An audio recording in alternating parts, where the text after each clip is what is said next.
Hi there, Ryan.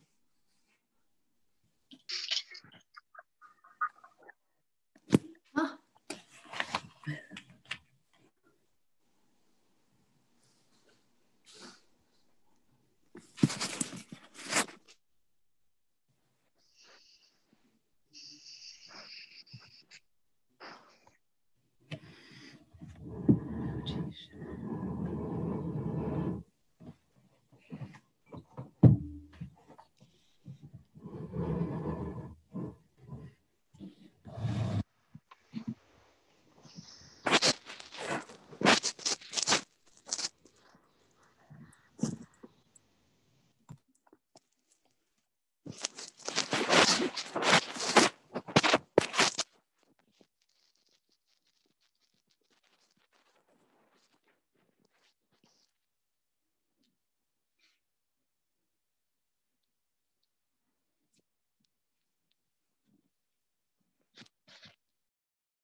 Hi, everybody.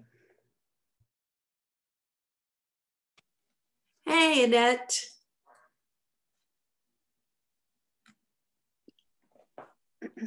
Annette, I see 2 puppies. Are there 2 puppies? Oh, yes, 2 of the 3. This one's Chelsea's. His name is Milo. He's kind of a pain. He's a puppy. And then this is Tori. She's my girl. She's a good girl. Oh.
Okay. Hello? Can you hear me? Yep, we can hear you. Yep. Okay.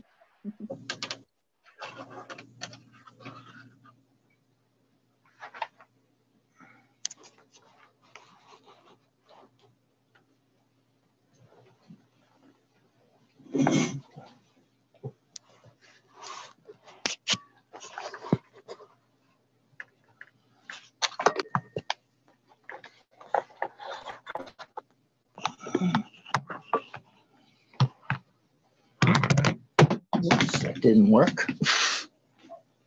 Trying to brace it at the right angle.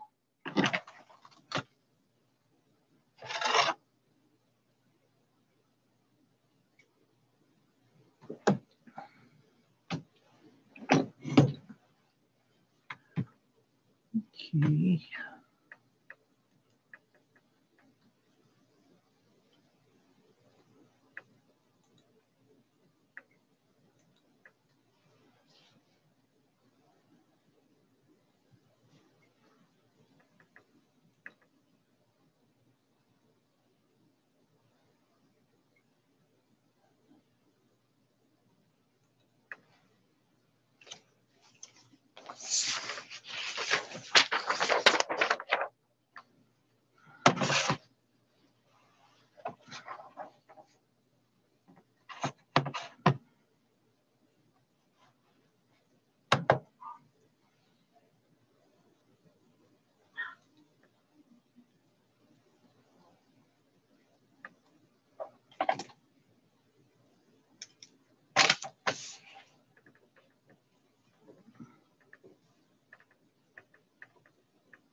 Which fire am I? Which number is this? 6, I think.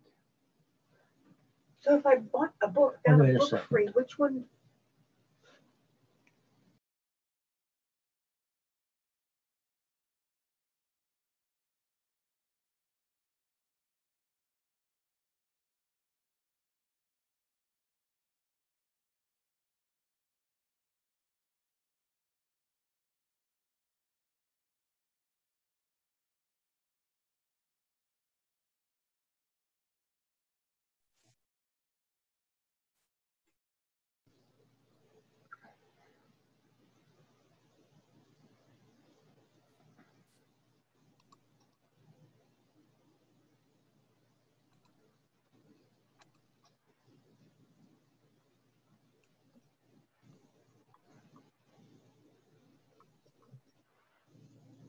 Jeff. Hello. Hi, Samantha.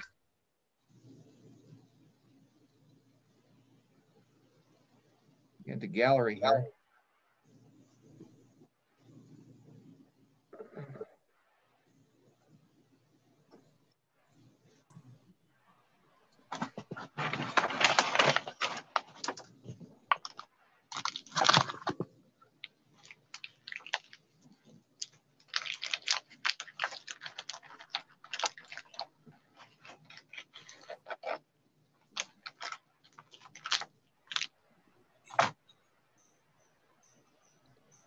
Okay, can you hear me, Frank?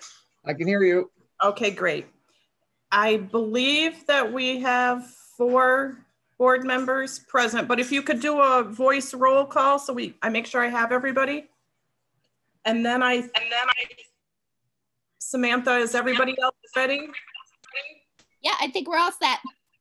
Okay, and then you can give me a few instructions on what I'm supposed to do with the screen sharing. Yeah, I think we should be all set, Mary. And I should be able to share our own screens actually by making us co-hosts. So we should be good to go. Okay. Okay. So we'll do a roll call. Katie. Here. Jeff. Here. Derek. Here. Kelly. Here. Sherry. Here. And I'm here. We have a complete board. Rachel is not with us tonight. So we have 6 members, so we're ready to go. Okay, great. I'm gonna let Sam do her thing then. Wait, before we do that, I'm sorry to interrupt. Do we have one personal action item that has to be done first? Yes, we do. I'm sorry. I forgot Okay. about that. All right. Thank you. So we have the one appointment, Frank. Did you all look at it? Yes. Hold on, I did not. Okay.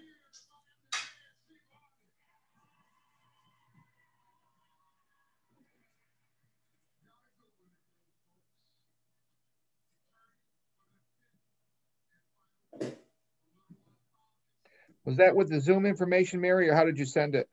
It's in board docs. docs. Okay. To summarize it, Frank, it's for the appointment of the new middle school, high school assistant principal, Chuck Paravella. Okay, I'm familiar with that topic. Who would like to make the motion? I'll make the motion.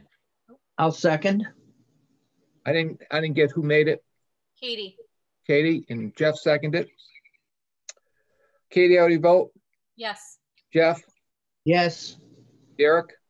Yes. Kelly? Yes. Sherry? Yes. And I'm a yes. Okay. I think we're set now. We're set. All right. Well, so the counselors are going to present first tonight. When Stephen, told us a couple months ago that you guys, wanted an overview, of the counseling, it really kind of started. I think with your interest in transition at the secondary. But it really kind of, expanded for us when we were talking to Stephen about taking the opportunity to really give you an overview of all aspects, not only of transition, which has a very specific special education piece, but really what counseling looks like K through 12. And there's just so many different facets of that. So we have, I believe, our entire counseling staff here with us tonight, and they have a presentation that they are going to do for you. Like I said, really from K-12 on up. So Annette, I think you were it in terms of controlling the presentation, correct? Or would you like me to screen share? I can screen share. I have it up and everything. Wonderful. All right. So I am going to let them take over and introduce themselves and do their thing.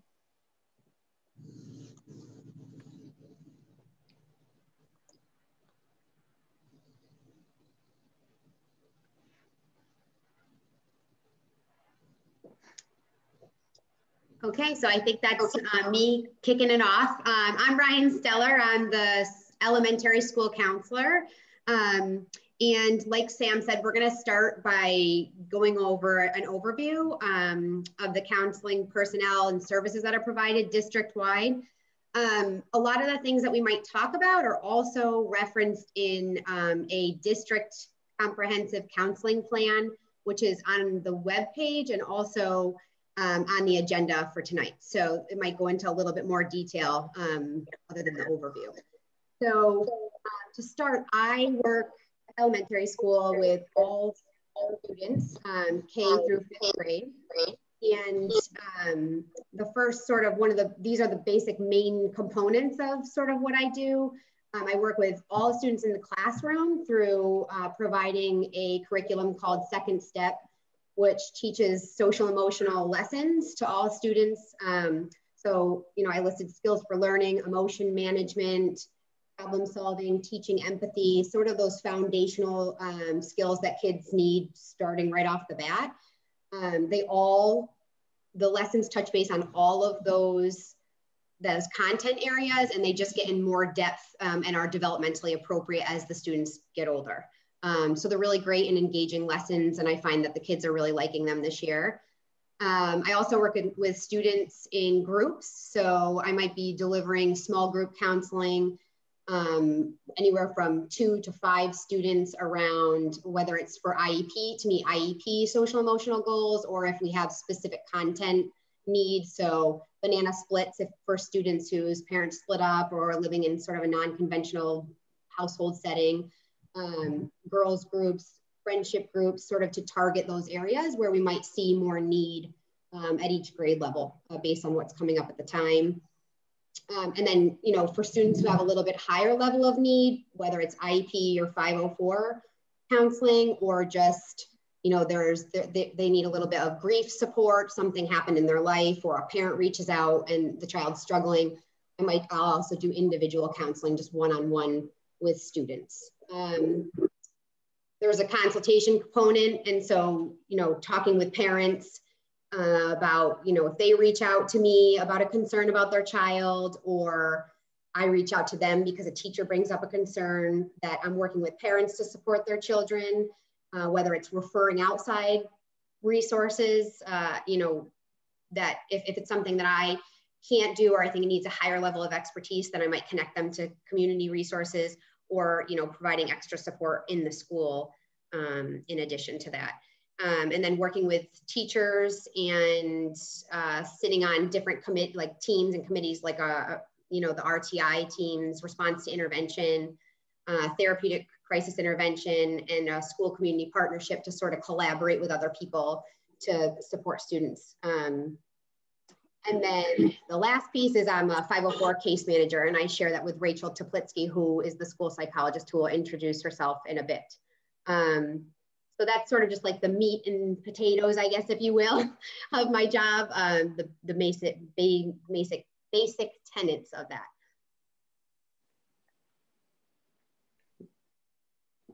Hey, hi, this is Caroline Testa speaking, middle high school counselor, last name's J through Z. So I will go over the middle school overview of school counseling. So Rachel Harrison, the other school counselor, and I both share middle school.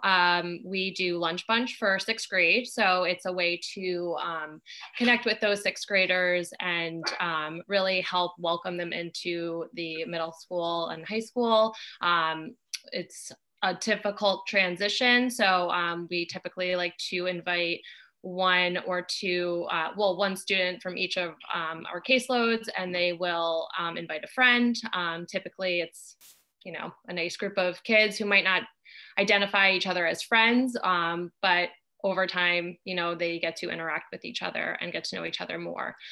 We do group counseling as well as needed individual counseling, which can be referred by teachers, parents, students, and or other counselors. Academic counseling, if we notice that a student might be disengaged or they're kind of falling off the radar a little bit, and we'll see if we can come up with a plan to get them more engaged.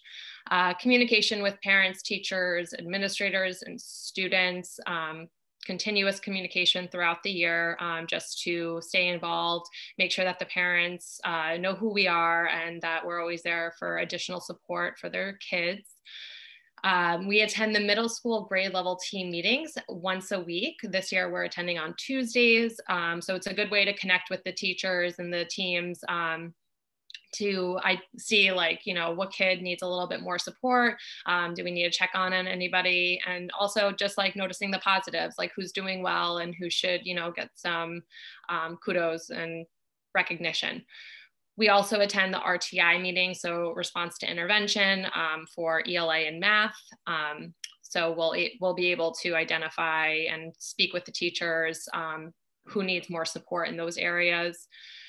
Course selections, we do that with the 8th graders. So we'll have those individual meetings, sit down, start preparing the 8th graders for high school and talking about graduation requirements, talking about the expectations, how it's different than 8th grade and how you start earning credit and how that will get you to that finish line in 12th grade.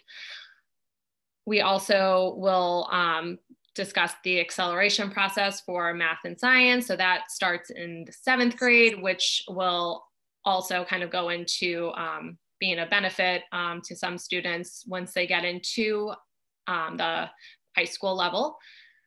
And then we also build the master schedule for the middle school, and we are the 504 case managers for our caseloads.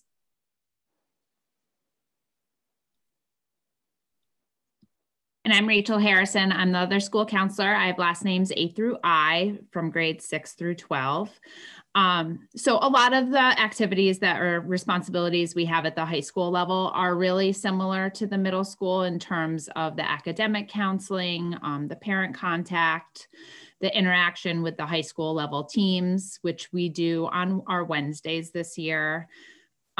So there's a lot of collaboration between the teachers, the parents, and the students. I know oftentimes Caroline and I see us as the kind of the middle person or the point person between like a student and a teacher, or this teacher and the parent. The high school level is really where begin to do some more individualized planning for the post-secondary plans. So in 10th grade, we meet with the students in small groups and we review their 4-year plans every single year of high school.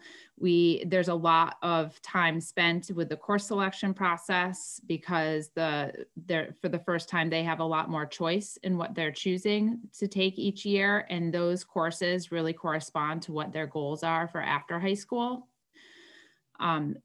A lot of time is also spent the middle school, high school, in coordination with administrators, building the master schedule, making sure that students have the courses that they need for the following year, and making sure that the special ed needs and programming are met with the master schedule.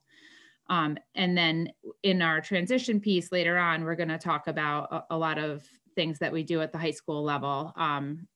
But the college and career readiness planning, there's a lot of time spent, especially in the fall, with seniors through the application process, college application process, helping them, with filling out the college applications, with their essays, coordinating letters of recommendation, writing letters of recommendation. And then as we move towards January, really moving towards getting scholarships out there with the financial aid process and making sure that they're ready for that transition onto college if that's what they're doing next.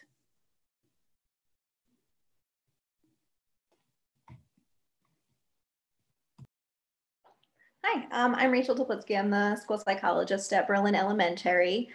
So I'm just gonna talk kind of in general about the school psychology role a little bit because there's a lot of overlap in what me and Brianna Marie do. She's the middle high school psych, who will speak next. There's a lot of the things that we do are the same because our role is the same as school psychologist, and then there's a few things that are a little bit different. So just one of the biggest pieces is just communication and consultation, and it goes, with students and teachers and other staff, and then also with families, and we just, have a lot of communication about different kinds of concerns, about the special ed process, being able to help walk folks through what that looks like is a really important aspect. And then also working with teachers to help with classroom needs, if there are students with behavioral needs in the classroom, or if other staff members need help, like if TAs need help with the students that they support, we're available for all of those types of situations. We're also involved in multiple tier levels with behavioral supports in the district. There's kind of those universal supports that we have in place, like the behavior matrix that we have at the elementary school, which I had some involvement in creating. And then we also work at those tier 2 and tier 3 levels where we may have support for small groups. We might be helping teachers implement interventions in their classrooms, and then also those individual students, especially those who have the highest behavioral needs, where we would be developing those functional behavior assessments to really take a look at what are the reasons why the behavior might be happening, and then putting very structured plans in place to help support those students and the staff that work with them as well. So there's the counseling aspect of it, which for us is more the small group and the individual piece. It may be based on an IEP or a 504 plan recommendation. And then some students may be receiving counseling on more of an RTI level or an informal level. And then also just being available for crisis intervention, which could be students that we see regularly, or it could be students that we don't know well, when a teacher may need support with students who are in crisis. At the elementary school, I also share the 504 case management responsibilities with Mrs. Steller. So that's another piece that's more on my end. And then the CSE and the 504 referral process, which I kind of broke down into some of the different components that we do, just because it's a pretty involved process and involves a lot of different steps. And another piece of that is really trying to help families and students as they get older as well, really understand what all of that is and why we're doing that and what we're doing so that we can get students the supports that they may need. So there's a lot of different pieces to that, and it's for both initial evaluations when we're seeing whether a student may need those supports, and also for reevaluations, which happen every 3 years for both 504s and IEPs, to see whether students continue to be eligible and see if their needs have changed at all. And then the last piece is collaboration with the rest of the mental health staff who you're hearing from tonight. We do a lot of things together. We work together on the suicide prevention committee, attending school community partnership meetings, and just kind of collaborating with each other on a daily basis to help support students. The other piece of it, which we kind of listed at the bottom, is chairing responsibilities, which we share with our director, Samantha Brewer. So both of us chair CSE meetings, which is the school age special ed, and then I also chair our preschool special education meetings. So there's a lot of different pieces to it, and there's a lot of overlap in what we do. But I will go ahead and let Bree share a little bit more about her role. Could we stay on our slide? Thanks. Thanks, Annette. I'm Brianna Murray. I am the school psychologist for the middle school, high school. And just to reiterate what Rachel said, we do have a lot of overlapping roles and responsibilities with school counseling staff, the social worker that you'll hear from later, and then also our student assistance counselor. Is a lot of consultation and grade level team meetings. I attend them regularly, as well as available for being pulled into a team meeting if there's concerns with a student, whether that student be a student with an IEP or a 504 plan, or somebody that I don't regularly see, to kind of help troubleshoot what's going on, give them some support, some consultation, and help them problem solve what may be going on in the classroom. We do have a lot of communication with outside mental health supports as well. So for students that we are aware of that have outside counselors or mental health professionals, or even medical case management, Rensselaer County mental health, we do a lot of communication with those individuals to kind of figure out how we can get supports to translate across the different areas of that student's life, home, school, etc. We do, like Rachel said, suicide prevention committee. So, you know, we really work as a team when it comes to addressing immediate crises in the building, whether that be with a student or a family. You know, that involves a lot of communication with parents, a lot of communication with administration. We are kind of like an intermediary in that role when it comes to student concerns. You know, a lot of our teachers will refer to us as a counseling staff to address certain areas of need, and then we can kind of troubleshoot and bring that up to administration if it's something that we need administrative input to address. We do chair meetings, so being a CSD chairperson, you know, we do annual reviews, we also do reevals, but as school psychologists, that also involves a lot of assessment, a lot of consultation and collaboration with the family and the teachers for those students to see what their current needs are, what we may need to put in place for the following year, and just kind of staying on top of those academic concerns as well, and involving Rachel Harrison, Caroline Testa, Ryan, Rachel at the elementary level if there are things that we can do really help support that student be the most successful they can be at school. And then again, we do the counseling that is either on a 504 plan or an IEP. That can be group, that can be individual.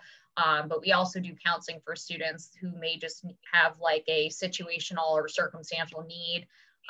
That definitely falls within our purview as well. So I will, Annette, you can switch slides. Hi, everybody. I'm Melissa Putterman Hoffman, and I'm the social worker in the middle school, high school. And at one time, I was the social worker in all 3 elementary schools and the middle school, high school. So I'm in a position to help you see that there is so much counseling activity going on through all the grades, from when they enter kindergarten till they're about to graduate. Each moment of conflict or disappointment offers an opportunity to learn, from fights between friends to larger concerns of safety, undetected mental illness, even larger concerns like eviction. And we are there to help with all of that and to help the teachers work through, and the administrators and the parents. Next slide, please. It is all about communication and self-esteem and self-advocacy and personal safety. So we're teaching friendship skills and communication skills so that children can get along with each other. We're coaching students in conflict resolution. When the safety of children is in question, we are using training that we've received. We're using the same instrument that people in emergency rooms and crisis centers use to assess for overall safety and to develop safety plans. And we are working to provide parents and guardians with food and clothing resources. That's important so that they can take care of their families, so that we are empowering families. Next slide, please. The middle school, high school social worker, that's me. Counsels, coaches, most of the middle school, high school students who have IEPs and 504 plans that call for social, emotional, and organizational support. I also counsel many middle school, high school students that don't receive any special education services, that are what we call Gen Ed kids, that happen to have immediate needs for support.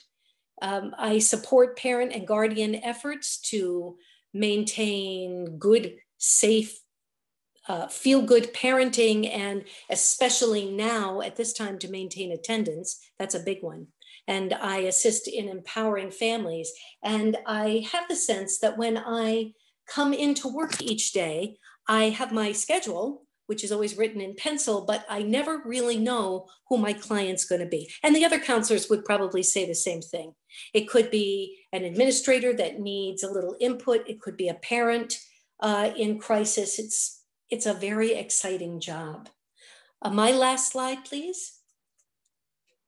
So the goal is to build strengths now for future use in the family, workplace, and community. Thank you. Hi, I'm Jill Augustine, the Student Assistance Counselor, and I will tell you a little bit about the Student Assistance Program.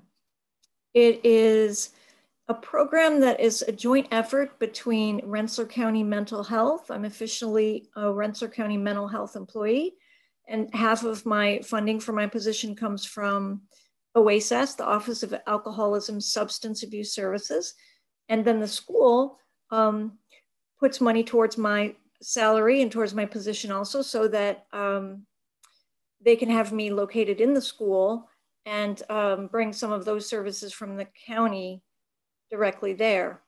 So one of the things that I do is some mental health counseling and some consultation for the rest of the counseling staff and for administrators and parents. But I also do a substance abuse prevention curriculum in grades 6 through 9. So every student in those grades, 6, 7, 8, and 9, receives the Too Good for Drugs substance abuse prevention curriculum. And that's 10 lessons. And the way I do that is usually the health teacher, I'm kind of embedded in her classes for 10 sessions. And there's some overlap between what she's teaching and what I'm teaching. So that works well. And in addition to that, I serve kind of, if you know what an EAP program is in the workplace, I'm kind of the SAP in the school. So students who are at risk and need some short-term counseling, I fulfill that role. I will counsel them until they connect with outside services and try to connect them with those outside services, such as substance abuse treatment or mental health counseling.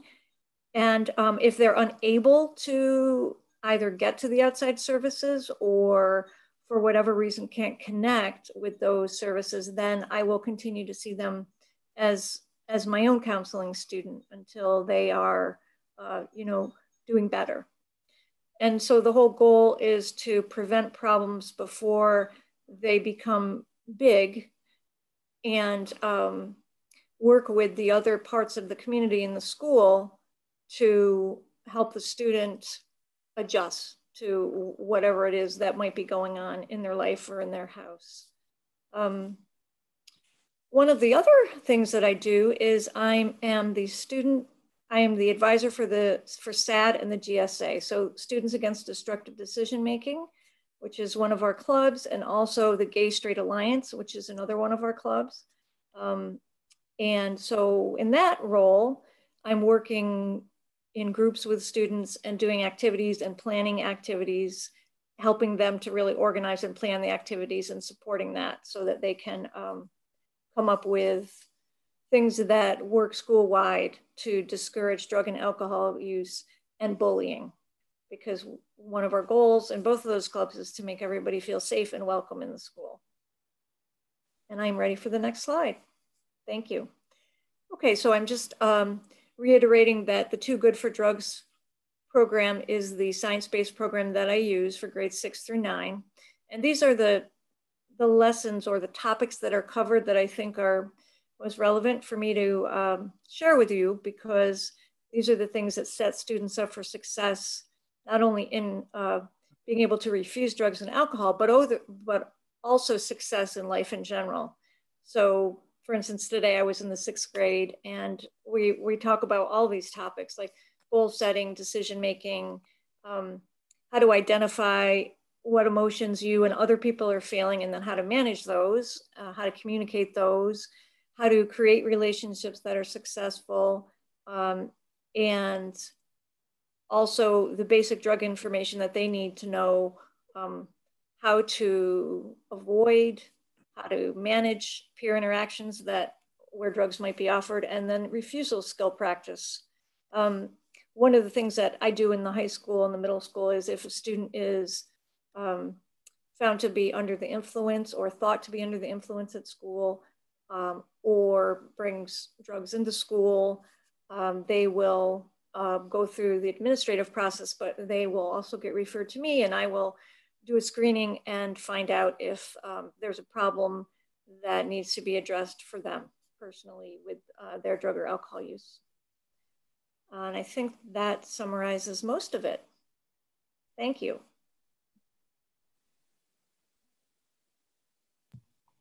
Okay, so for the middle school, high school transition process, we tried to break it down into the slides that we really take care of the most. So first is this course selection process. What are my interests? What are my goals? So those are questions that we really try to focus on when we're talking with students, especially from early on. We find that even at the high school level, students are really overwhelmed by that broader conversation of what do you want to do after high school? And when you break it down to what do you enjoy doing? What are some things that you're good at? They are able to put those into words a little more. And at the academic level, that also comes with choosing your courses. So at the middle schools, grades 6, 7, and 8, most of the student schedule is really shaped by New York State ed requirements. Students do have the opportunity to take band or chorus or both, which is really the only elective that they have choice to take at the middle school level. We mentioned before that the acceleration process does start in 7th grade. So that is for math and science. And those students have the opportunity, if they qualify for acceleration, to earn high school level credit in 8th grade for science and math with algebra and living environment. The one high school credit that almost every student completes in 8th grade is the completion of checkpoint A, which is the first credit of their foreign language, their language other than English, which is one of the requirements for graduation. And then at high school, you really have a lot of flexibility, especially based on student success. So when you move on to high school, there are specific requirements that you need for graduation and the core courses that you must complete almost every year. But then it comes to classes like art or music or technology, how many years they want to take a foreign language. And then we have some distance learning electives. So the students can really start to choose their courses throughout high school based on what their goals are. So I mentioned before that we spend some time at the high school level meeting either in small groups or individually with students through this process. And during that time, we have a handwritten 4-year plan that we go through with them. We help develop it with them. It's really a way of goal planning for what they want, the diploma that they want to graduate with, what they want to do after they graduate, and making sure that they're really taking the courses in high school that are going to set them up for the most success throughout high school and afterwards. Okay, so I'm going to talk a little bit about Quest R3 and the Career and Technical Education Program, CTE, and also the New Visions programs. So the CTE programs are really great. It's 2-year programs that will start in 11th grade, but the planning really does begin in middle school. Some of the kids will start to hear about it, or they'll maybe have a sibling who has gone through CTE and they'll start talking about it and wanting to know, like, what do I have to do to get to that place in high school? So we really start planning to make sure that they are doing what they need to do in middle school so that they are successful to get into that program when they grow up.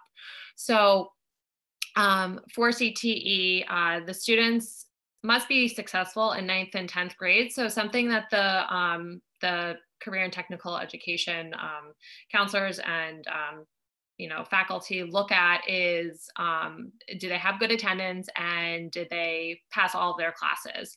Part of the application process is, not only doing a visit and students having to fill out a questionnaire, but it's also a review of their academic records, including their report cards and their attendance records as well. There's also a brief recommendation that will come from teachers and Rachel and myself for that student as well, so that we can highlight any really great things about the student. Maybe there was a little bit of academic concerns in regards to attendance, but we were, maybe the student had a rough year and we were able to highlight that kind of stuff and give the student the best opportunity. So the students will complete an internship their senior year, and students actually get to earn graduation requirements while getting these hands-on experiences. So this is really great for those students who maybe learn best using their hands and not necessarily, books or reading and things like that.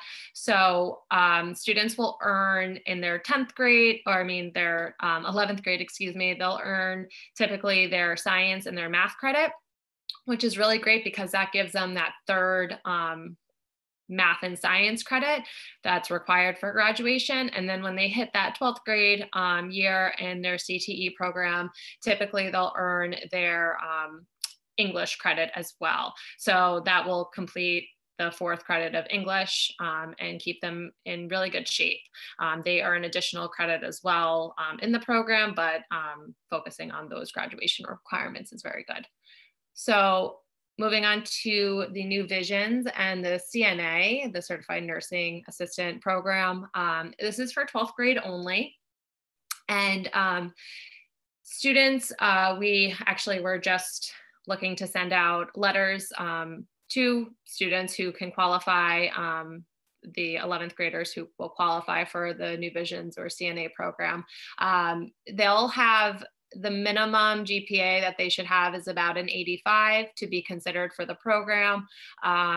They should really only have minimum graduation requirements left to take. So they're possibly only their English, their PE, and their government and economics. The New Visions programs are very, very competitive. The application process is very similar to a college application process. There's not only the application itself, but there's letters of recommendation that go into it from counselors and teachers. And then there's also an interview that's conducted as well. The New Vision programs include STEM, medical, scientific research, and world health, and visual and performing arts. The CNA program has a lot of hands-on experiences, so they get to have lab experience, and their clinicals are done at a local nursing home. A lot of those kids have really, really great feedback about the program, and they really get to learn a lot. They also, if they pass that CNA exam, they will graduate from high school with their license as well. So really good to set them up for what their long-term goals are. They get really good experience early on like in their high school career that can really set them up very nicely for college if that's what they're interested in going for, which most of those kids are on track for that.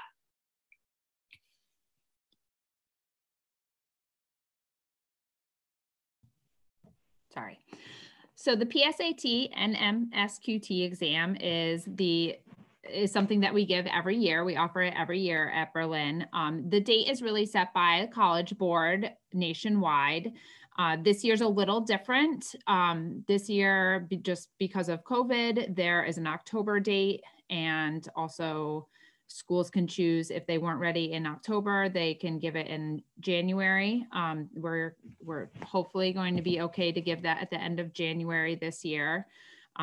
So that's something actually that Caroline and I are speaking to students about this week in their English classes, and we mailed some information home for students and parents.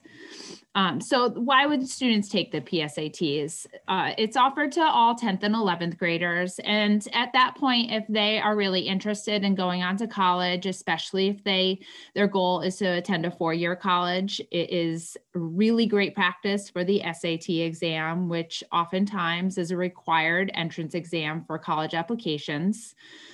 It is also a really great kind of checkpoint of where some of their skills are in terms of being prepared for college after high school. College Board has something called the College Readiness Benchmark that you get with your PSAT scores.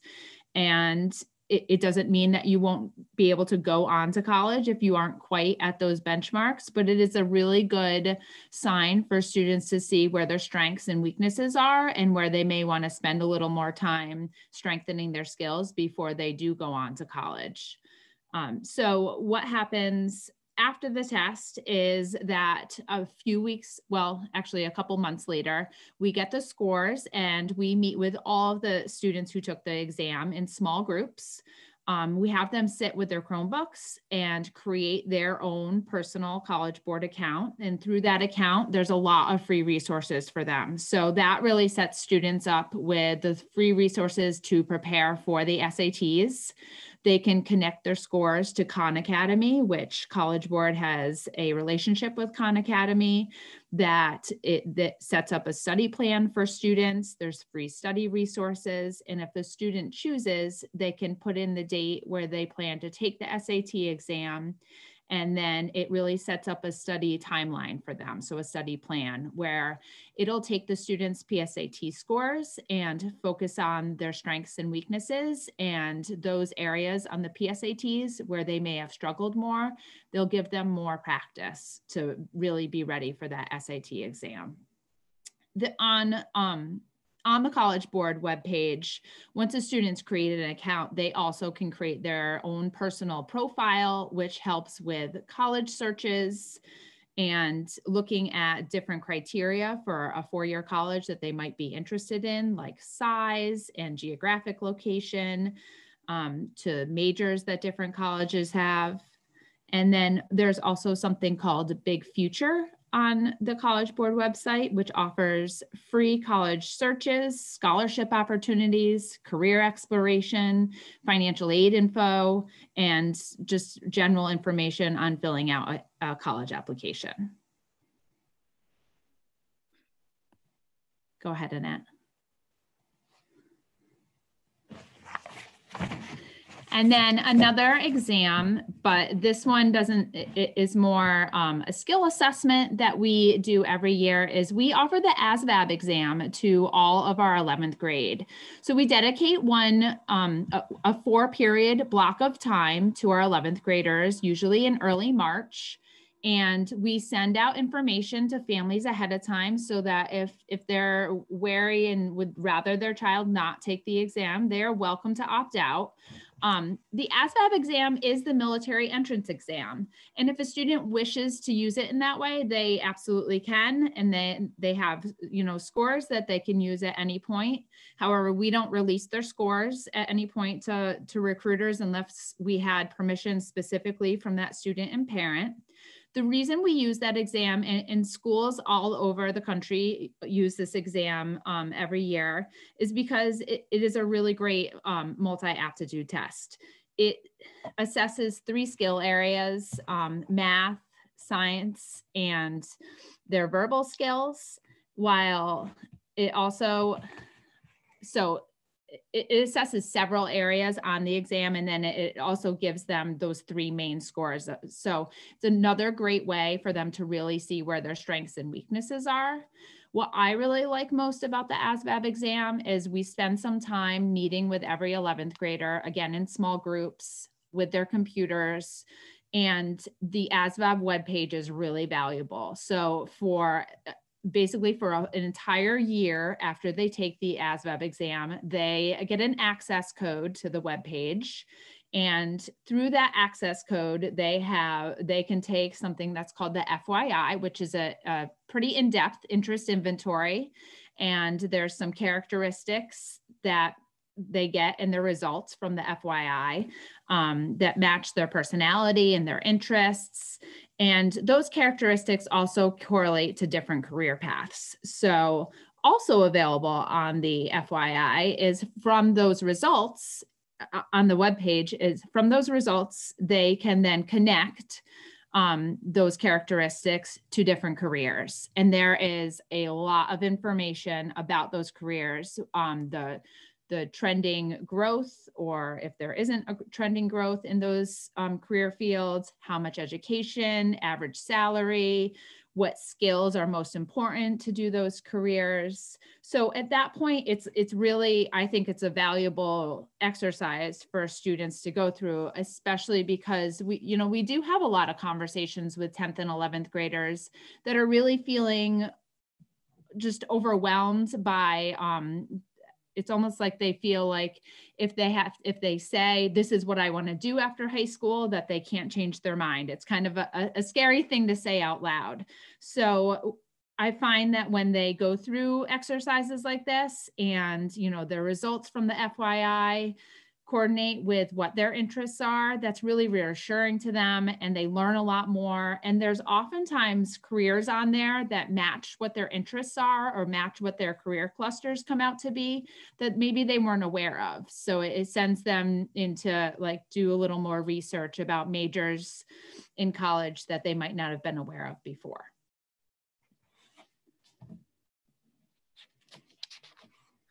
Okay, so here are some of the school counseling transition programs and activities that we do at the middle high school level. Rachel and I will hold annual meetings with students in grades 10 through 12 where we're constantly reviewing their 4-year plans, both with them and without them, to make sure that they are on track for graduation at the end of 12th grade and they're meeting all of those requirements. But we'll hold those meetings with them. We'll also do check-ins during those meetings, like how's this year going? Is there anything that you need support with? I noticed that your grade's going down in, math, and that's a graduation requirement. So what can we come up with to really help get you through that?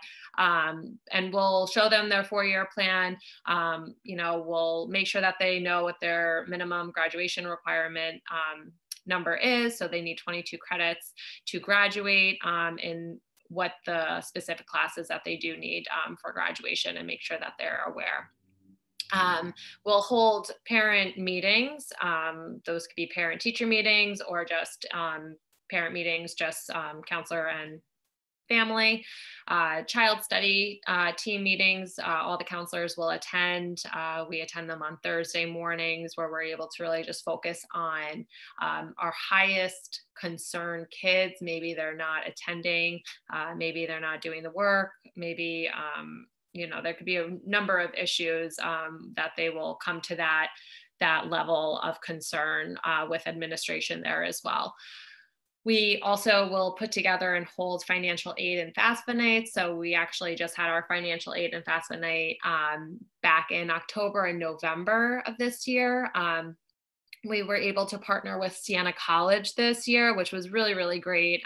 Previous years, we partner with Hudson Valley Community College, which has also been really great. But this year, Siena College was able to do 2 virtual sessions where senior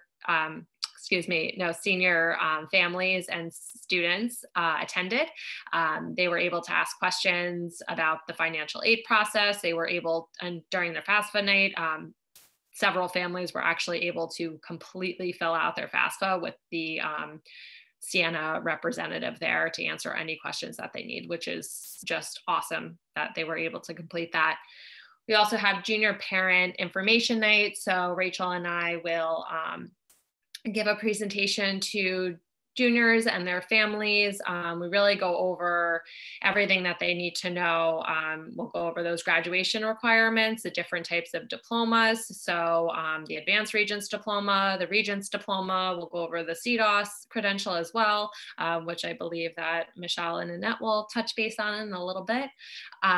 So they'll be able to leave that information night really knowing what the requirements are. We'll talk about the difference between the 4-year colleges, the 2-year colleges, maybe some trade schools, and possible military and the different branches that are involved.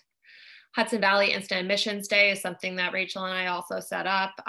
We had our Instant Admissions Day back in October, I believe, and we had about between 15 and 20 students get instantly admitted to Hudson Valley for next year already. So that is really wonderful for them. They were able to virtually meet with an admissions counselor from Hudson Valley and talk about their majors and get admitted on the spot. So we also offer college admissions and military recruiter visits.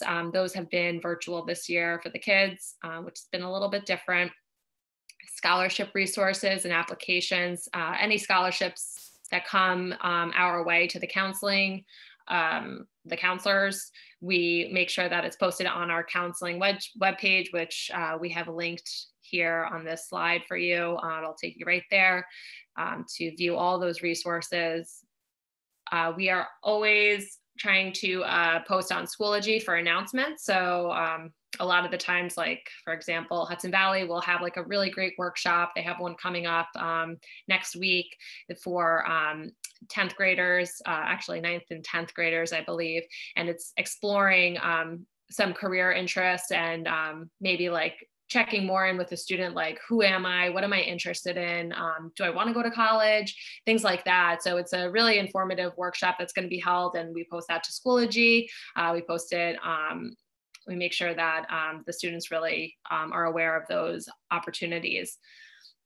We make sure that we are invited and we go to the CSD and 504 meetings, especially as 504 case managers, but also as just student school counselor. Being involved in that CSE meeting process is very important to make sure that they are getting what they need in their schedule to be successful.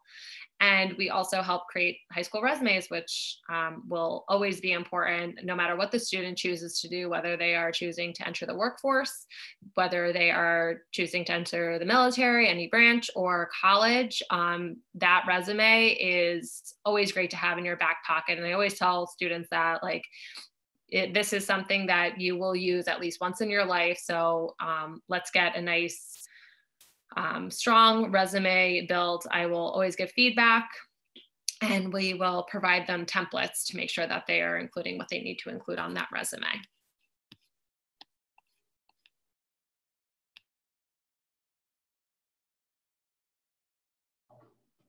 Hello, Annette and I are going to be talking about transitioning from school to work, college, and adulthood.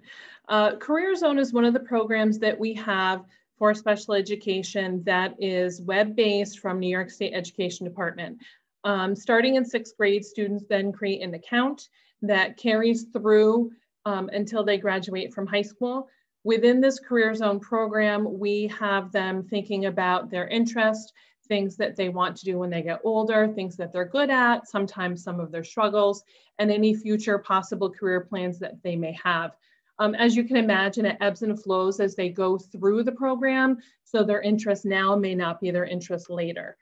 This is one of the document tools we use as special education teachers to take a look at what they need to do. We've gone ahead and identified certain sections that need to be completed within certain years to make sure that we really have a nice full career plan when we're done, and that really students have enough time to think and look at their skills and their abilities so they can really, when they leave school, have an idea of what their next step would be. This could be an interest profiler that takes a look at what they like to do, what they don't like to do. It creates career clusters. So we then take that within our resource rooms and we take a look at what is involved in that career cluster, what different jobs are a part of it. We take a look at their abilities. We help them create goals so that way we can look every semester to see what are we working on, what do we need to get better at based upon what our skills are now and what our future plans may be. And all of this culminates into a complete career plan that is necessary for our students with disabilities, but also it's something that is necessary for those students that are getting a CDOS credential. I'm set on that one. Thank you. All right, resource room. So in resource room, we work on a lot of things. We work on reading, writing, math. We also work on interest inventories, whether it has to do with careers, it may have to do with multiple intelligences. Students that are really good auditory learners, maybe they're more built for a different career path, or maybe we're attacking their English class a little bit differently. So that way we're kind of overcoming those hurdles that they have. We're taking a look at career exploration. We're giving them different units of instruction on exploring careers, looking at the skills that we have. We also focus on those soft skills that maybe aren't, is not so much a tangible thing for them, but it's working within teams, how to navigate that, how to work with people that maybe you wouldn't normally seek out at other times, how to advocate for yourself positively in school and within a work environment. We also work with the guidance department, Questar, if our student is in Questar, to build those resume skills, which is also a part of the career plan that we have. And then we also really take a look at our students' strengths and weaknesses. And we so much think about students with disabilities having weaknesses, but really we need to think of them as having strengths and to build upon those strengths so that way we can help them get over the hurdles and challenges that they have, whether it be in the workplace or whether it be in math. I'm good. Thank you. All right, Recipe for Success is the program that we have in Albany. Right now it's being held in SUNY Albany, though they didn't have it last year. It's held once a year. It's also been held at Hudson Valley Community College in the past. And it's a great day for our older students, typically juniors and seniors, sometimes sophomores, to go to SUNY Albany to see what a college environment is like, but also really to sit down, talk with other students, but also listen to what it's like to be in a college experience. These breakout sessions there's a lot of different topics that we look at. We look at how important it is that they begin those self-advocacy skills in school, because there is no special education teacher, there is no case manager. They will need to go to their advisor. They will need to go and advocate for themselves to make sure they get the accommodations that they need. They may need to make sure they go to the reading and writing lab. Taking a look at what assistive technology is present in schools, so that way if we in college, so if we can get them hooked up with that in high school, they already have that knowledge and it's not yet one more thing they need to get used to. We have people from the testing departments. We have transition coordinators, and it's a really good day for parents as well, because everybody hears what a student needs in order to perform in a college setting. But also it's important for us parents to hear the lack of control that we have. That really it becomes that student having to advocate for themselves. And myself as a parent, I can't call my teacher's counselor to find out how things are going. Really, I need to check in with my student and my child, and my child needs to navigate that themselves. So it's definitely a different experience. and one that they really talk about that at length. And it's very empowering that the students really do have the ability to do that and do that successfully. At the end of the day, it culminates in one activity where there is a panel of former students with a variety of disabilities, and they talk about their high school and specifically their college experience. And when they do that, they talk about what that was like for them, how they navigated, what their pitfalls were, what kind of supports they needed, whether it was academic or mental health, or just taking stock of what they need to do and kind of retooling what they were doing in college, and shows us where they are now and how they got there. I'm all set in that. Okay, so I'm going to talk about the CDOS, which is the Career Development and Occupational Skills. The standards are aligned with the New York State Regents exams and ELA, Living Environment, Global History, US History, and Government. There's performance indicators, and we can share out this slide. And you guys if you're interested, you can check out those things on the NYSED.gov. And then students can earn a CDOS credential upon graduation. And I also put the CDOS pathway link there as well, and it can show you all the different things that the students have to have in order to get that, in order to earn that CDOS credential. So when students turn 14, they have to have a transition statement in their IEP, and it's pretty intensive. So it talks about what they need, what activities are required for them to reach their goal after high school. So it could be career interests, it can be they plan to follow and explore their different interests, because at 14, a lot of us don't really know what we want to be. So we do a lot of exploration and things like that, and those can go in those statements. They also need to include independent living skills, transition needs, training needs, community experiences, adult living objectives, and lots of other things. I teach the alternate assessment kids, and we work a lot on the daily living things, and that's what's in my guys' transition statements. So they're statements and activities that should be tailored to the student and their future needs and interests. So they're very tailored to each student. Access VR is, the acronym is Adult Career Continuing Education Services Vocational Rehabilitation. It's part of the New York State Education Department. They assist individuals with disabilities to achieve and maintain employment and to support independent living through training, education, rehabilitation, and career development. We actually had an information night last night, and I actually learned a lot from them about what they offer and don't offer. But they offer a lot of things, and not everything is based on financial need. It's an organization to help students who have an IEP or a 504 to further their education or to get a job, and they can hook our students up with different agencies to help support those things. So the support offered is all with the goal of finding and maintaining meaningful employment in whatever they're interested in. They can provide job coaches, and they provide services when the student leaves high school. One of the things I didn't know is if they apply and are approved, and then they get released because they've achieved their goal, it doesn't mean they can't go back and reapply. I also put the link to Access VR at the bottom as well. The last thing is OPWDD, which is Office for Persons with Developmental Disabilities. So these are for our students who have more severe disabilities and lower cognitive abilities. So through OPWDD, you can access supports and services. It can be bringing in respite, so you get a break with your child. It can be bringing in someone to help your child learn how to do different things like dishes, or how to keep the house clean, or laundry, things like that. It can also provide assistance if the student wants to live on their own or in an assistive living. They also provide volunteer opportunities and other types of community involvement, and they help assist accessing these services so they can provide rides and things like that. And again, the link is at the bottom.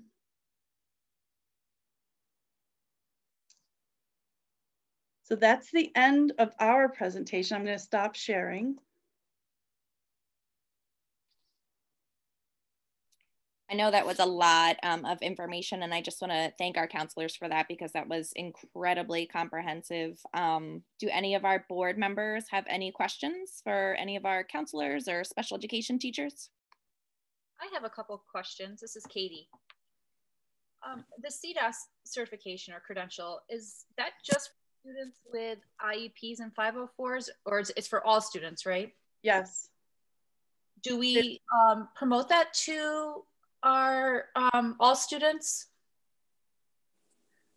to teach programs that they may be interested in, such as like I believe, welding's a great career that we don't have a CTE program for in Troy. So I was just wondering, if there's some kind of assistance for those kind of students.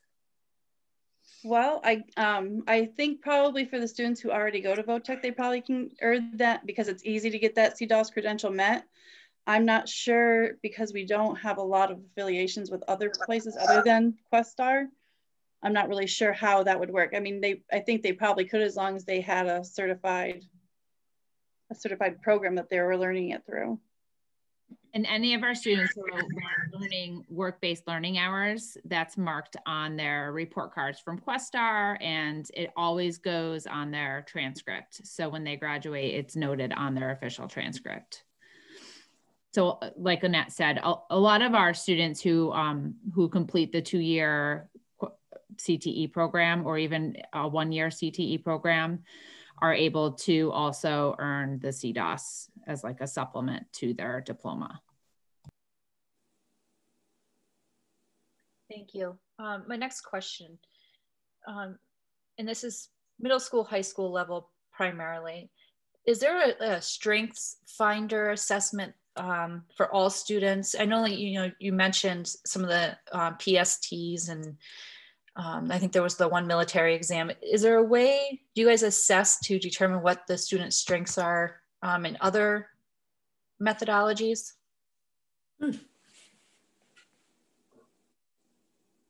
In the last few years, we did start using, there is an interest inventory posted on the state ed webpage. And I started using that. We started using that with 9th and 10th graders. And I would say, so last year was our first year sharing grades 6 through 12, and my first year working with the middle school. And I know that Caroline and I are working on expanding things that we do with the middle school students as well as our 9th graders. And then for students with disabilities, all of their case managers, we all have different things that we like to use to assess what their strengths and weaknesses are. And it's so individualized that they tend to get a lot more of that information. And with the students who do have IEPs and 504s, like a big focus of our conversation, just to input that special education piece, like we do try and focus on those student strengths and try and emphasize that with the student and with the family to drive that like college careerness post-secondary. Katie, I had that written down as well. I was curious. You meet with each of the students individually, 10 through 12, and then you kind of went into the PSATs, the ASVABs, and just wondering how early you would start those interest and skill surveys prior as an inventory besides the PSATs and the ASVABs.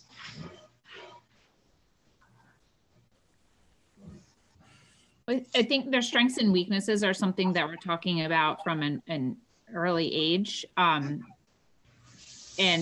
like I said, the link that we use on the state ed website is an interest inventory. It's a little less in the interest inventory that they take associated with the ASVABs is 90 questions. And I believe the one with this state ed webpage is a little bit shorter and not as intimidating. And the 9th and 10th graders like kind of don't get scared off by it. We do it together in some small groups. What I've realized as I've transitioned from only working with the 10th through 12th graders, which was originally my position, to sharing the caseload 6 through 12, is that we're able to really get to know the kids a lot better, 6 through 12, having them for all of those years.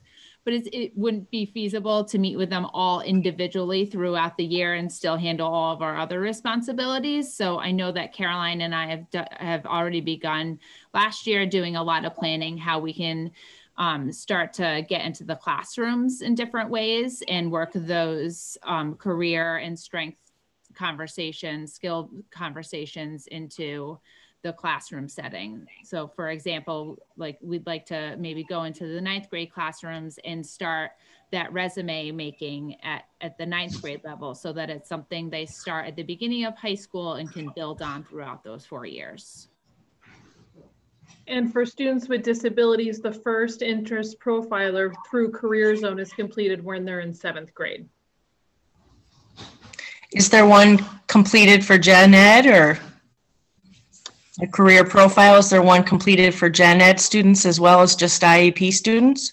Not for Career Zone, but that's something that Rachel said that they're working on developing. But for us, Career Zone is what we use as our platform to be able to hold on to all of that career information, because we have to, because of our because of NYSED and special education requirements. Right.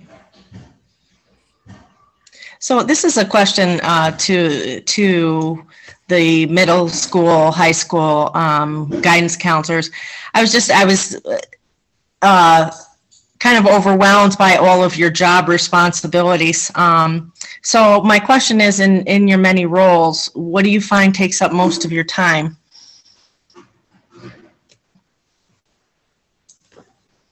I think it does depend on the time of year. So the first 3 months of the school year, like the college application process can take up a lot of time, and that also varies from year to year. This year is a little unique in that our academic needs certainly are different than they've been in years before, just supporting remote students. And I find that we're supporting parents in a way that's a little different just because of the remote learning that's going on. So a lot of family contact, a lot of parent contact, running a lot of parent meetings and student meetings over Zoom. I think I could speak for Caroline in saying that, like, we're on the phone a lot more this year than maybe we've been in years past, whether we're talking to students or parents are calling us, just because this is definitely a unique school year. And just to kind of go off what Rachel said, I definitely would agree that it does depend on the season and the time of the year, and that will kind of give us a nice idea of what most of our time is going to be allocated to. In addition to those phone calls and that communication piece, we are starting the conversation already of developing the master schedule for next year, which is a pretty big project that Rachel and I have in relation with, Mrs. Sullivan and the department chairs. We'll start that process. What's that going to look like this year, since we are more virtual and we're limited in what we can kind of do that we kind of did last year, getting kids in the auditorium, really making it like a fun experience for department chairs to share the excitement of like the classes that they want to offer next year. So it's going to take a little bit more planning this year, I think, to make it work and to really get kids excited about their classes, because that's a big piece in the master schedule too, is like, we want the kids to be excited for the classes. We want the kids to sign up and we want the classes to run ultimately. So how can we get them excited before we really get deep into building the master schedule and make sure that, next year kind of makes as many people happy as we can, given what we can work with. And one more question, and then I'll stop. My question actually was for the elementary and the second step program. I was interested in how you had mentioned lessons for the social emotional piece. What does that look like, or how does that implemented in the elementary school? So the second step is a program I was using. It was called a Michigan model of health in years prior. This year, Tracy, Kent, and I had conversations and purchased Second Step. And so it can be used by anyone in the building. Like, it's a resource for teachers to sort of pull lessons from. But the way that we're doing it right now is that I'm going into each classroom, K through 5, at least once a month, and delivering a lesson. So the content sort of changes depending on where we are in the year.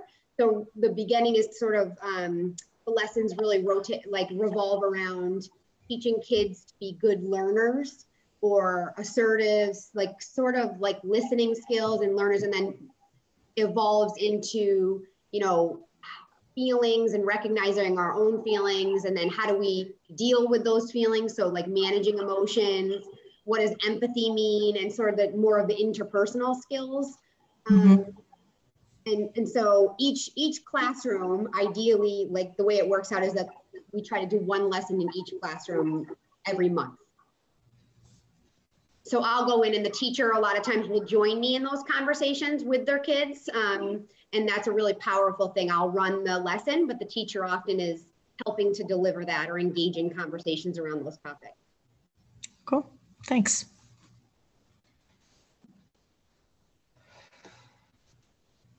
How do we expose general ed students to multiple careers if they're not sure, like they want to start in a tech course, but yet they want to go to an engineering course? How do we teach them the building blocks on how to do career ladder growing?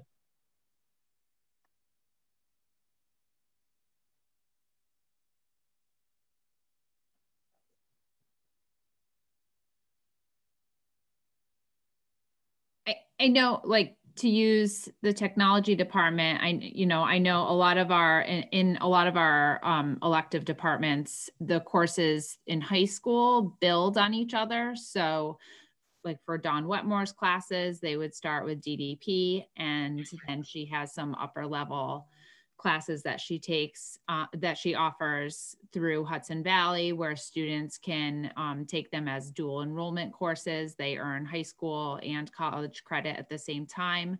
Dawn does a really nice job of often taking her students and any of her students at the different levels of courses into like on different visits to kind of show them some different ideas of what careers those would correspond to. And I know that our art department does a really nice job of that as well. And students are being exposed to some technology and art and music classes at the middle school level as well. That is something, you know, that we don't do a ton of in terms of taking students out right now to different like job shadowing, and certainly something that comes up in conversation a lot more in the last 2 to 3 years. Yeah, to kind of piggyback that, I think we do a lot of things informally. So when we find out that kids have a certain interest, we try to encourage that interest, and maybe we know someone who has that career, so we try to hook them up with someone who has a career, or we encourage them to do some of that research, and we'll sit there and do some of that research with them.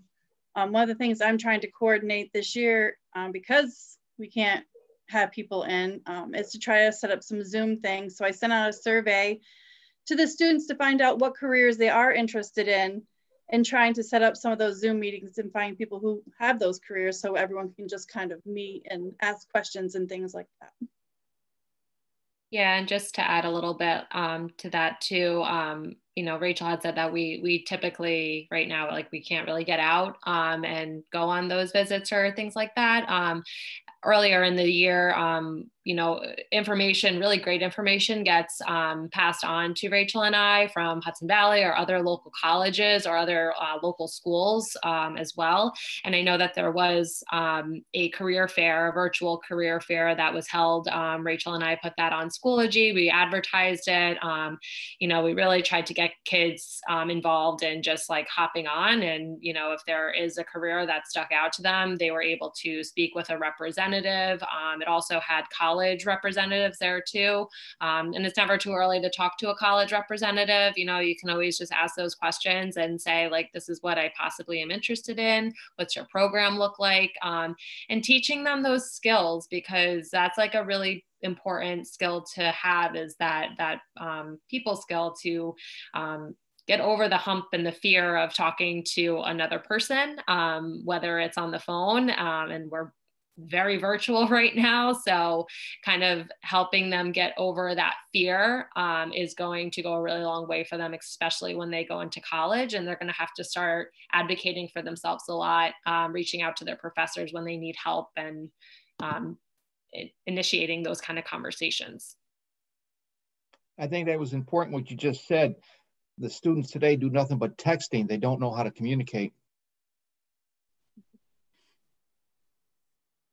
I get very scared when I say, oh, can you just call and check in on your application? And they're like pick up a phone and dial admissions. I'm like, yes, I'll do it with you to start, but next time you got to do it by yourself. That's true.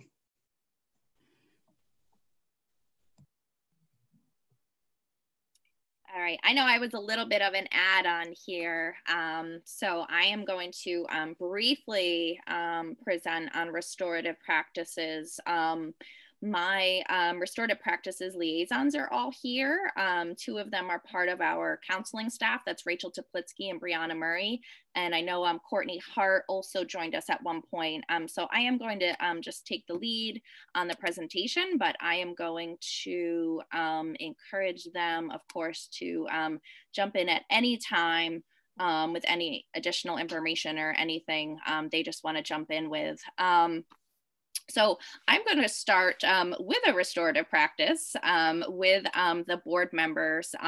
So something that's fundamental restorative practices are circles. And it's something I think that when people think of restorative practices, one of the things that does come to mind is a circle. So we're just going to start with an opening circle. And again, just for the sake of time, I'm just going to start with the board members. So we're going to do a little community building circle. And I just want to start just by asking you, what's your go-to activity to de-stress? I know with the holidays and everything coming up, and certainly the state of the world right now, I think we're all feeling it. So just to kind of review expectations, we ask that you be honest when answering the question. Nobody is forced to answer. You may pass. And one of the most important things during this circle is just that you listen. We ask that you not respond to anyone's answers. So I'm going to go through the board members as you appear on my screen and just ask you to answer this question. So Sherry, we're going to start with you. What's your go-to activity to de-stress? How come you're starting with me? No, I'm just kidding. My go-to probably is reading and painting. And Frank? Yoga. Kelly? Sewing.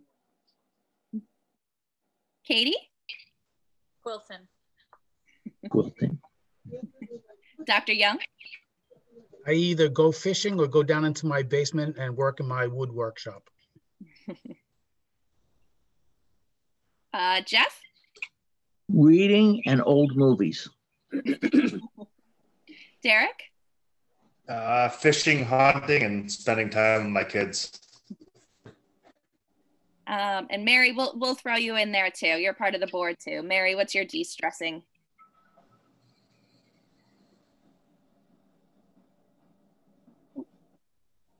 It's probably cooking. No cooking. That's stressful for me. I like to do crafts, sewing, painting, that kind of thing. Thank you.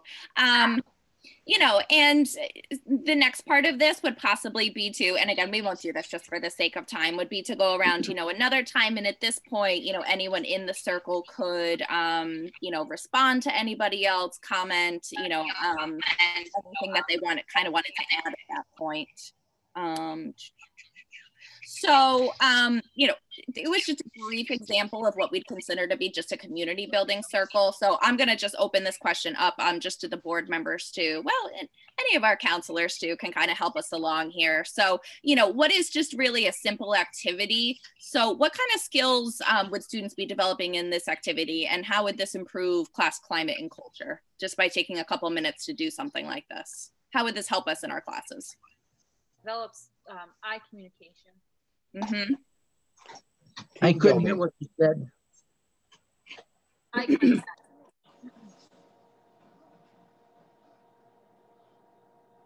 Listening? Eye contact, she said, Jeff. Is that what you said? Okay. Yes. Listening is what I'm saying. I would have to say communication. Simple conversation, communication. It's a big piece. Team building. I think just comfort being next to your peers.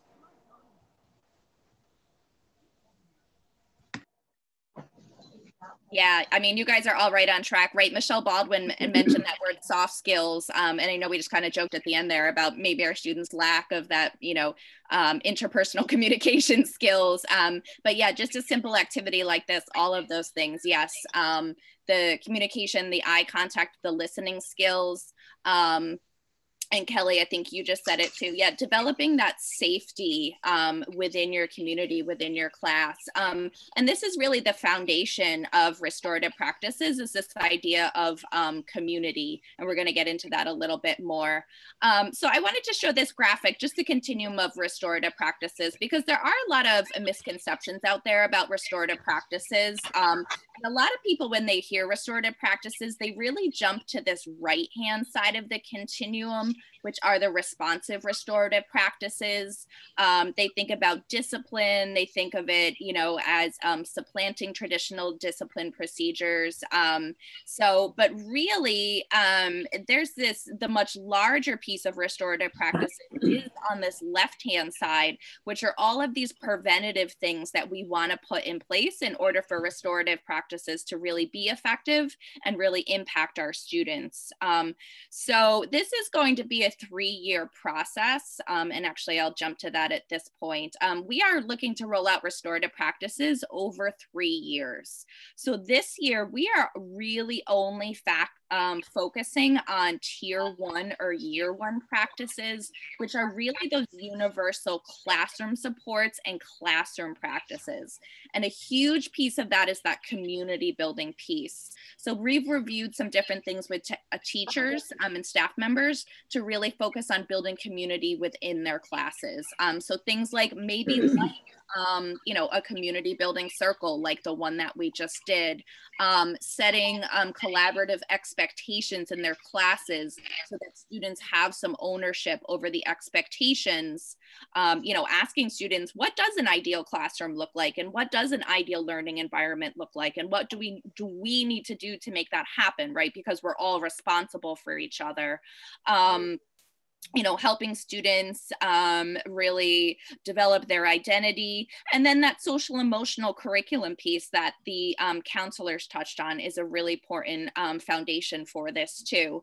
And really the idea is that we need to establish this idea of community in order to get to some of those more intensive practices later on. In order for those practices to be effective, we have to have this foundation built.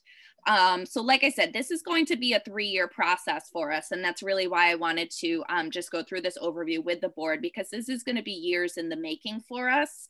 And this year, again, is our year 1, our community building year, really building that solid foundation. So this is really our 3-year plan here. Again, you know, year 1 is going to be, we are training this year with the expectations that teachers will be doing these things by the start of fall next year. So the tier 1 practices, they're gonna, start with the collaborative expectations in the fall. They're gonna implement some of these community building practices. And then from there, again, the next year would be the tier 1 and the tier 2, which are kind of those mid-level practices. And then obviously the following year would be those tier 3 practices.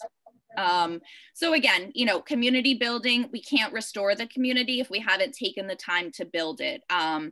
So Kelly, like you had said, we want to make sure that we're building safe spaces for our students, right? Emotionally safe, physically safe, make sure we're developing respect, promoting positive and healthy school culture, strengthening and repairing relationships is huge. So relationships among staff members, among students, among administration. It really starts, from the bottom up.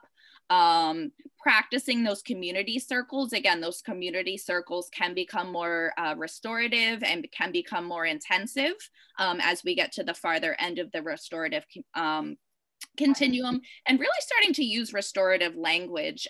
We've really been trying to emphasize to staff this year that a lot of this is not new. It's just maybe calling it something a little bit different. I think the elementary school has a really solid foundation in this already. The teachers do a lot of community building in their classrooms. A lot of teachers do circles. They do student check-ins.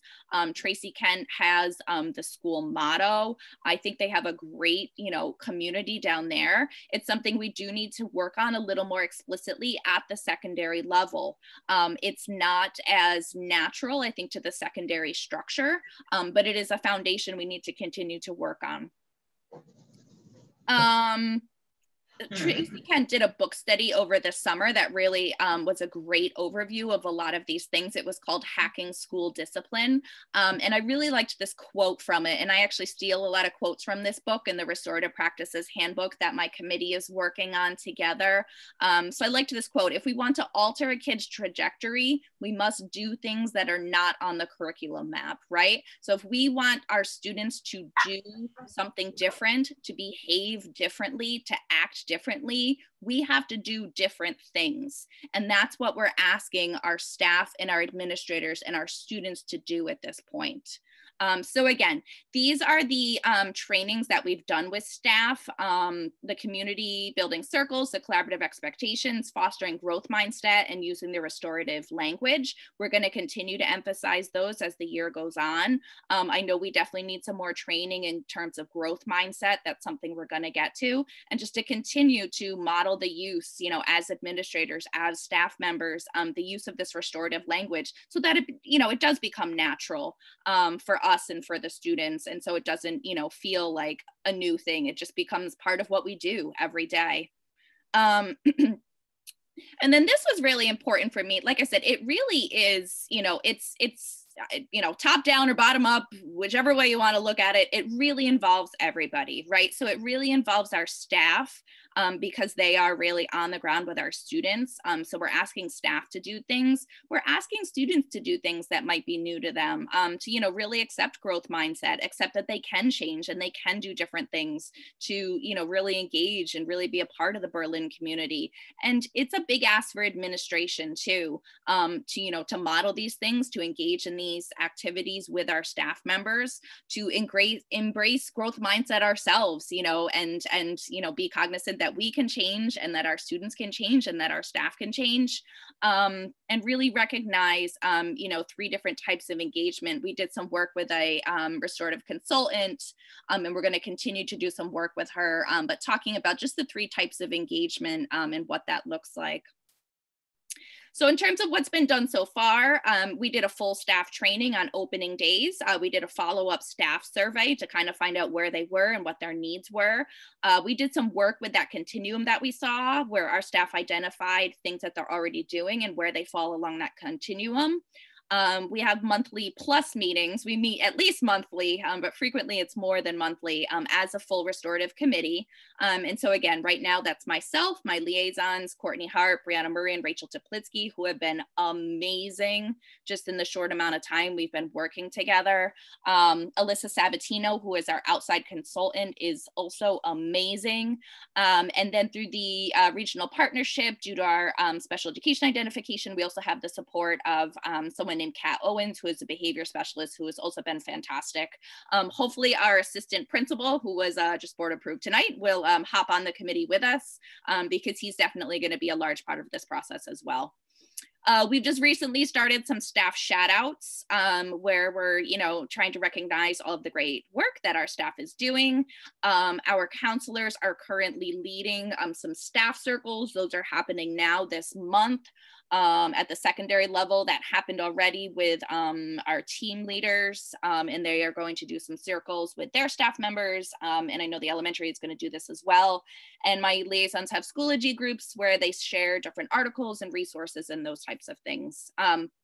So in terms of what's to come, we're going to continue the professional development with staff. We're going to do some pretty intensive work as administrators in restorative practices. I think there's a lot of work as an administrative team we still need to do. We're going to continue our check-ins at faculty meetings. We're still working on putting together a comprehensive handbook. It is a work in progress. Jody Sullivan, I know, is very on board with revising our code of conduct and making it more of a behavior guide. So really focusing on the positives, what does it look like? What do we want our students to look like in terms of behavior and in terms of having that safe and responsible community? And then potentially another book study for the summer. So again, tier 2 is going to get into those middle level type things. This is where we might get into more of those circles for disciplinary reasons, maybe some minor infractions, maybe some classroom infractions. Maybe you have a circle with your classroom, you have a really chatty day, you have a circle with them about listen guys, we had a really chatty day yesterday, let's talk about it. And then tier 3 again is what most people jump to, I think, when they think of restorative practices, but that's really a couple years off from us, where we will start implementing restorative practices for some of those really higher level, more intensive infractions, and then start working on the reentry practices as well. So just an overview again of what restorative practices are. It's proactive and responsive, the building relationships, the respectful community, personal accountability and empathy, building and maintaining relationships. And when those relationships, either personal relationships, community relationships are harmed, how do we repair them? They are not a replacement for traditional disciplinary practices. That is often a misconception. They can work in conjunction with traditional disciplinary practices, and it's really not a one size fits all. It's very, very individualized to students' needs. And just the why, again, it encompasses a lot of the practices we already have in place. As an administrative team, this is something we've been talking about for a while. I know it's something I've, been very passionate about. And this year we did include it in our school and district improvement plans, just to really solidify it as a district initiative. And it does all these great things. It improves climate and culture. When students are more engaged and they do feel safe, they'll take more academic risks. They want to come to school. So hopefully we'll see our chronic absenteeism rate go down. It does serve as an alternative to exclusionary practices like suspension. It helps improve classroom management. And again, it works on all of those soft skills that we had just discussed: communication, empathy, self-awareness, personal responsibility. So it really just helps us develop, just well-rounded students, who are ready to enter the workforce, go on to college, to transition out of Berlin and really just become a part of the larger world. So that is my very quick overview. I don't know if my liaisons want to jump in with anything that I may have missed in my very, very quick overview. I don't think you missed anything, Sam. I think you did a phenomenal job. So thank you for that. The only thing that I want to reiterate or emphasize is that we're still in the initial process of this. And this is something, you know, that I think our community, our school, our parents, our teachers, you know, and feedback from our virtual learning here, and something that we really want to do is build that community, right? Because a lot of people are feeling like they don't have it. So like, not only is this a bigger push for the district, but this is something that in talking to teachers and doing those circles, we're hearing really positive feedback from teachers that this is, you know, something that they want to engage in. And I think that that's important. You know, we talk all the time about student engagement, but I do think staff engagement is just as important. And I think that from our experience in doing some of these circles, that this is like a really great, I'm going to put it in quotes, space, because it's virtual a lot of the time. And it's, you know, time that you have to set aside. But I do think it is really, we're going to reap the rewards of this, because a lot of our staff are really expressing that they want more community building type activities, exercises, thought-provoking questions for their students. And I think that, you know, modeling this with them for them is also going to benefit the students in the long run. You know, just the other day, one of our staff circles, the teachers were like so thankful that we like just asked how they're doing, what we can do to support, and what successes they're having, you know. And that's really the point of restorative practices, is like trying to shift that focus. And this came up earlier with our other presentation, trying to shift that focus from the negative to the strength base. Like, what do we have and how can we capitalize on it? And I think it just is a really great thing, an initiative that we're doing that coincides with everything that the counseling department's doing and everything that our teaching staff is doing as well to support student learning and families as well. Samantha, could you send the board a copy of your PowerPoint presentation? Oh, yeah, absolutely. It was a very good presentation. Absolutely, yep. So I'd like just to kind of end the night with a very sincere thank you to everybody who has participated tonight. It's certainly an eye-opener. I've been here 9.5 years, and I've worked with many of you in different crisis situations, and I know each and every one of you are the best counseling and support personnel that any district would want to have. I think it's a stellar team. I think the presentation tonight really set the tone for the future. I know as a board and even as a superintendent, sometimes you don't really get to know the intricacies of what everybody does. And by seeing it tonight, I think it has opened up our minds and our eyes as to how crucial you are to the support of the students that we all are caring for. And just from, you know, the bottom of my heart, thank you very much. And you're in a good place. And Samantha, you did a wonderful job pulling this all together. As you know, I always like to tell you how great a job you do, because I want you to stay here in Berlin. And it is such a pleasure to look at this grid of people and know that 5 years ago, 8 years ago, we wouldn't have seen half the faces that are here around the table. It's because, you know, the board has made that commitment to support students and to support teachers and staff and administrators. And that's what it's all about, because if you guys weren't here, we wouldn't be a district.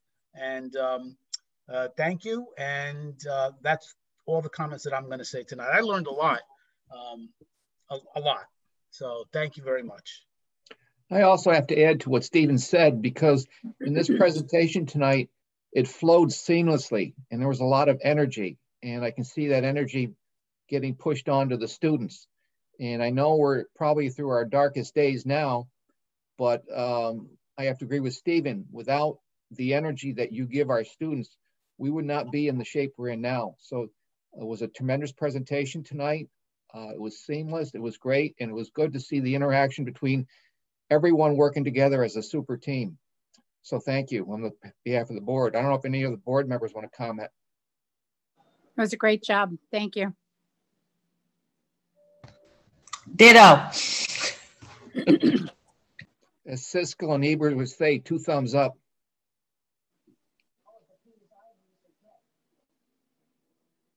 Is there anything else that anyone would like to comment on? Or there again, thank you very much. Stay safe, and we'll see you soon. Thank you so much.